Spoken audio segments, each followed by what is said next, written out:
왜 똑똑한 사람이 멍청한 짓을 할까? 로버트 스턴버그 왜 지음? Why smart people can be so stupid? 최초의 헛똑똑이 심리학. 왜 머리 좋은 사람이 행복하지 않을까? 왜 세계 최대 강국의 대통령이 섹스 스캔들에 휘말렸을까? 왜 천재 물리학자가 창조론에 매달릴까? 왜 머리가 좋은 사람들이 멍청하게 행동해서 자신의 인생은 물론 주변 사람과 사회, 나라를 망치는 걸까? 이 책은 우리가 일상 속에서 겪는 멍청한 행동들을 심리학적으로 해석한 최초의 연구서이다. 대부분 저명한 심리학자인 저자들은 암묵지식, 만족지연 능력, 자기 조직화된 임계성 현상 등 전문적 이론과 개념을 토대로 멍청함의 본질을 밝힌다. 아울러 파괴적인 결과를 낳는 멍청함을 예측하고 피하는 방법들을 고찰한다. 얼마 전 버닝썬 게이트, 즉 성관계 불법 촬영 및 음란물 유포의 핵심 인물 J씨가 5년형을 마치고 만기 출소했다는 기사를 접했습니다. 물론 똑똑함과는 거리가 멀 수도 있겠지만 신과 구원, 천국과 지옥을 믿는 기독교인이 어떻게 저런 짓을 할 수 있을까 생각해보면 그리 관계없는 일도 아닐 겁니다. 참고로 버닝썬 게이트 관련 다른 연예인 C씨도 기독교인입니다. 그렇다면 정치권은 어떨까요? 여와 야를 막론하고 독서를 주저하지 않고 이런저런 구설수에 오른 인물들 중 10중 8구는 기독교인입니다. 그리고 일부는 이상한 믿음과 신앙에 빠져있는 정치인입니다. 물론 검사와 의사, 변호사, 교수 등 대한민국을 대표하는 똑똑이들 중 상당수는 세종대왕과 이순신 장군께서 야훼를 모를 수밖에 없었고 예수란 이름을 들을 수 없음에도 불구하고 모두 지옥에 있을 거라 굳게 믿습니다. 빛은 1초에 지구 7바퀴 반을 돈다고 합니다. 그런 빛의 속도로 수억 년을 가야 만날 수 있는 별이 부지기수라는 게 증명된 시대에 살고 있습니다. 그러나 침팬지에서 진화가 덜 된 몇몇 인간들은 태양이 지구 주변을 돌고 있으며 별은 하늘에 박혀 있는 거라고 주장했던 종교를 여전히 믿고 신뢰하고 있습니다. 그런 인간들에게 대한민국과 우리의 운명을 맡길 수 있는 것일까요? 여기서는 그러한 관점에서 요약해 옮겨볼까 합니다. 그러기에 앞서 이 책이 독자들의 관심을 끌만한 몇 가지 이유에 대해서 저자가 밝힌 내용을 옮겨볼까 합니다. 첫째, 이 책이 세상을 떠들썩하게 만든 한 사건을 다루고 있기 때문이다. 한 정치 지도자가 멍청한 짓을 저질러 위기의 극한에 놓이지만 시대와 대중의 요구에 부응하는 업적으로 자신의 위치를 유지하게 된 사건이다. 둘째, 이 책은 심리학 이론과 실험 연구는 생략한 채 멍청함으로 피하는 단순한 방법만을 담은 여타의 심리학 책과 다르다. 이 책에 멍청함을 피할 수 있는 방법에 관한 정보가 담겨 있긴 하지만 이 정보는 독자 나름대로 왜 사람들이 멍청한 짓을 하는지 이해하고 통찰한 다음에야 얻을 수 있다. 셋째, 이 책은 여러 유형의 멍청함을 엿볼 수 있는 흥미로운 이야기들을 전하고 있다. 따라서 다양한 각도에서 멍청함을 고찰할 수 있을 것이다. 먼저 똑똑함과 멍청함의 모순을 이해해야 합니다. 똑똑하다라는 말에는 지능의 의미가 함축되어 있습니다.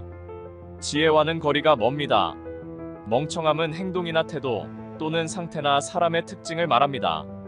똑똑하다와 멍청하다는 반대말은 아닙니다. 다만 반대 개념은 될 수 있겠습니다. 다시 말해 지능이 높은 사람도 얼마든지 멍청한 행동을 할 수 있다는 이야기입니다. 사람들은 대개 흡연을 멍청한 짓이라고 생각하면서도 흡연하는 사람의 의도나 동기, 주관적 해석에 대해서는 생각하지 않는다. 이 책에 참여한 학자들은 이런 식의 일반적인 논리를 따르지는 않는다. 대신 멍청함을 똑똑함의 반대 개념으로 보고 똑똑함과 마찬가지로 사람의 속성 가운데 하나로 여긴다. 그리고 이를 토대로 한 사람이 똑똑함과 멍청함을 동시에 지닐 수 있다고 주장한다. 똑똑한 사람은 어떤 사람인가? 멍청한 사람이 멍청한 짓을 하는 것은 그럴 법하지만 똑똑한 사람이 멍청한 짓을 하는 이유는 쉽게 이해되지 않는다. 사람들은 대개 똑똑한 사람들이 다음과 같은 요건을 갖추고 있다고 생각한다. 훌륭한 학교 성적, 높은 학벌, 전문직, 사회적으로 인정받는 요건 수상 경력, 높은 연봉, 어려운 글을 읽고 이해하는 능력, 어렵거나 처음 보는 문제를 해결하는 능력. 그런데 위의 요건의 지능에 대한 내용이 빠진 게 흥미롭다. 지능 지수가 아무리 높다 해도 여러 척도로 측정된 점수가 아니라면 실생활에 별로 도움이 되지 않는다. 서구 산업사회에서 살아가는데 전혀 문제가 없는 사람들이 낮은 지능지수를 받을 수 있다는 사실은 IQ 검사의 문제점을 드러내기에 충분하다. 여기에서는 이 책의 11번째 챕터 왜 천체 물리학자가 창조론에 매달릴까의 일부 내용을 옮겨볼까 합니다. 중략된 내용 때문에 혹은 어려운 심리학 내용과 용어 때문에 이해가 되지 않는 분들은 완벽한 이해를 위해 책을 읽어보시길 권해드립니다. 왜 천체 물리학자가 창조론에 매달릴까? 인지과학에서 지향적 수준을 따로 구분하면 현실적인 합리성과 인지적 불합리성이 공존하는 당황스러운 현상들을 밝혀낼 수 있다. 립스터드의 연구에는 많이 배운 홀로코스트 부인자들이나 천지창조론자 물리학자들 외에도 유사한 예들이 많이 나온다. 철학자 힐러리 콤블리스는 이 수수께끼를 풀 수 있는 한 가지 논거로서 신념 보존 현상을 제시했다. 그는 신념 보존 현상의 영향을 받은 잘못된 신념은 우리가 새롭게 받아들이는 정보를 침해한다. 마찬가지로 선험적으로 정확한 신념을 품고 있을 때도 신념 보존 현상은 새롭게 시작하는 정보에 영향을 미친다. 그러나 신념을 형성하는 기체가 세상에 대해 대체적으로 정확한 정보를 전달해 준다면 신념 보존 현상은 우리의 인식을 왜곡시키기보다는 우리의 인식을 채워주는 역할을 할 것이다. 라고 말했다. 나는 이 이론을 토대로 하여 대부분의 선험적 신념이 참일 수밖에 없는 자연 생태계에서는 새로운 정보에 신념을 투영하게 되면 더 빨리 정보를 축적시킬 수 있게 된다는 정보 투영 이론을 내놓게 되었다. 정보 투영 이론은 추론 활동과 의사결정에 관한 연구들에서 다양한 맥락으로 자주 등장한다. 켈러는 과학자들이 가정에 대해 품고 있는 선험적 신념에 따라 수집한 논거의 논리성을 판단한다는 사실을 입증했다. 또한 과학자들이 근거가 대체로 참인 가정 집합들을 참고하여 증명평가를 할 때 선험적 신념이 영향을 미치면 근거들을 더 빨리 신념에 통합할 수 있다. 이는 정보 투영 이론의 변형으로 볼 수 있다. 에반스, 오버, 멘틀로우는 3단 논법 추론에서 나타나는 신념 편향의 규범적 상태를 고찰하면서 다른 형태의 정보 투영 이론을 주장했다.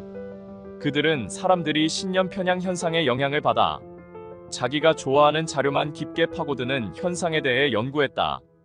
한 실험에서 그들은 먼저 참가자들에게 논리적인 추론을 하지 않고서도 신뢰할 수 있는 결론을 내도록 한 다음 만약 신뢰할 수 없는 결론에 부딪히게 되면 논리적인 추론을 시작하라는 시나리오를 제시했다. 에반스와 동료 학자들은 이러한 추론 전략이 목표를 달성하는 측면에서 합리적인지를 고찰해 보았다. 결론은 그럴 수 있다였다. 성인들일수록 복잡한 방식으로 얽혀있는 진실한 신념들을 동시에 여럿 지닌다고 했다. 그 이유는 신념을 하나만 품고 있다가 바꾸게 되면 나머지 신념 체제가 영향을 받아 위태로워진다는 계산 때문이다. 이들에 따르면 신념을 바꾸게 될 경우에는 신념에 반대하는 결론을 가능한 가장 정밀하게 검토하고 가능한 모든 점에서 반박해야 한다. 엘로이와 타바치니크는 우리가 정보 투영의 혜택을 보려면 매우 정확한 신념 집합을 투영해야만 한다고 강조한다. 부정확한 신념의 망망대해 속에 빠지면 상황은 매우 달라지기 때문이다. 앞에서 언급한 창조주의 물리학자나 홀로코스트 부인자들을 이해할 열쇠가 여기에 놓여 있다. 정보 투영 이론에서 절대적인 역할을 하는 것은 정지 통고이다. 이는 투영하는 신념 집합에 잘못된 정보가 상당히 많으면 선별 검사를 통해 정확한 정보의 흡수를 지연시키는 것이다. 정지 통고는 정보를 입수하게 되는 과정에서 마테오 효과라는 현상을 낳는다. 월버그는 마태복음의 25장 29절이 무릇 있는 자는 받아 풍족하게 되고 없는 자는 그 있는 것까지 빼앗기리라. 그를 참고하여 교육에서 누리게 되는 누적된 혜택에 마테오 효과라는 별칭을 붙였다. 교육 지침에서 사용되는 이 용어는 유용한 주기 교육 경험을 쌓은 사람이 새로운 교육 경험을 더욱 효과적으로 이용할 수 있어서 결과적으로 큰 우위를 누릴 수 있게 된다는 발견에서 나왔다. 그렇다면 어떻게 정보 투영 과정이 정보 입수 과정에서 마테오 효과에 이르게 될 수 있는가를 생각해보자. X라는 분야를 연구하는 과학자 어와 B가 있다고 상상해보자. 과학자 어의 분야 X에 존재하는 가설 집합은 참이지만 과학자 B의 분야 X의 가설 집단은 거짓이다. 이제 그들이 논거가 선험적 신념에 위배될 때 그것을 정지 통과하는 방식으로 새로운 논거들을 투영한다고 생각해보자. 그렇게 되면 이미 참인 신념들을 비보다 수적으로 우세하게 가지고 있는 과학자어가 새로운 정보를 점점 많이 입수하게 되어 더 큰 혜택을 보게 되리라는 점은 확실하다. 그릇된 신념의 섬. 그런데 정보 투영 이론은 사람들을 그릇된 신념의 섬에 고립시키는 결과도 가져오기도 한다. 정보 투영 경향 때문에 섬에서 빠져나올 수 없는 것이다. 잘못된 환경 속에서 정보 투영이 일어나면 정보 고립 효과로 이어진다. 보통은 정보 투영 현상의 영향으로 참인 새로운 신념을 빠르게 입수할 수는 있지만 잘못된 신념을 사용하면 사실상 계속적으로 잘못된 신념 속에 빠지게 된다. 또 더 많은 정보 투영을 위해 더욱더 빠른 속도로 잘못된 신념을 추가해 나갈 경우 정보 투영 현상은 덫이 되고 만다. 그릇된 신념의 섬에서 일어나는 정보 투영은 머리 좋은 사람들이 정보 투영 경향 때문에 허위의 그물에서 빠져나오지 못하는 현상, 창조주의를 믿는 머리 좋은 물리학자들의 경우처럼을 설명해준다. 이들은 자신들에 대한 회의론자들의 주장을 방어하고 자기 신념을 합리화하는 데에 자신들의 뛰어난 계산 능력을 사용한다. 이렇게 그릇된 신념의 섬에 갇힌 채 인지 기체를 사용하여 정보 투영을 하게 되면 결국은 계산 능력이 뛰어나지 않은 사람들과 크게 다르지 않은 신념 체계를 갖게 된다. 마테오 효과와 정보 고립 효과는 자신의 신념을 현실로부터 철저하게 분리시켜서 불합리성이 정당하게 보이도록 만드는 이들이 왜 존재하는지를 설명해준다. 이를 정식 논문으로 발표하기 위해서는 연구를 좀 더 발전시켜야 하지만 그러한 편향이 실제함을 보여주는 통계적 근거가 존재한다. 즉 주위를 둘러보면 가까이에서 만날 수 있는 모든 사람들이 자신이 믿는 것을 대개 진실로 여기고 있다. 그러나 정보 투영은 선험적으로 불확실한 신념을 품고 있는 사람이 현실과 거리가 먼 신념을 발달시키는 것도 막지 못한다. 또 정확한 신념 체계를 품은 사람이 유독 특정 영역에서만은 그릇된 신념들을 투영하여 그릇된 신념의 섬에 갇힌 채 매우 기이한 이론을 발전시키는 것도 막지 못한다. 지금까지 책보다 남자였습니다. 그럼 다음에 또 다른 작품으로 인사드리겠습니다. 감사합니다.